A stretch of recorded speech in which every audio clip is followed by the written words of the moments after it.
జిల్లా కుంకలగుంట గ్రామంలో నిన్న అనగా 13/9/20 మధ్యాహ్నం కురిసిన భారీ వర్షం కారణంగా షేక్ ఇషాన్ అహ్మద్ అనే 2 సంవత్సరాల పిల్లవాడు ఇంటి బయట ఆడుకుంటూ ఇంటి ముందు ఉన్న డ్రైనేజీ కాలువ సైడ్ కాలువలో కొట్టుకొని పోవడం జరిగింది.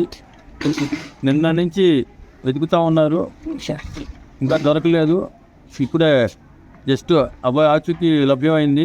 కేవలం నిన్న కురిసిన వర్షాల కారణంగానే ఆ నీటిలో ప్రవాహంలో ఓడి కొట్టుకుపోవడం జరిగింది. దానివల్ల ప్రమాదం జరిగింది. అటు మామూలుగా వర్షం వచ్చింది. ఫస్ట్ తర్వాత వాన పోయినాక 2 తడవ కూర్చున్నప్పుడు పిల్లగాడు పోయి సైడ్లో పడ్డాడు. సైడ్లో పడి వాన కొట్టకపోయాడు. అది ఓడి ప్రమాదం కాదు, ఏది కాదు. అది మా కర్మకుంది, వాడు పిల్లగాడు పోయిండు. అది విషయం జరిగేది. ఇంకా తిరుపతి అలా కాడు తేలిందని చెప్పు. అది కూడా అలానే ఇక రైలు కట్టగాడు తేలిండు. ఏనే పోయి తీసా, ఏం పోయి తీసా.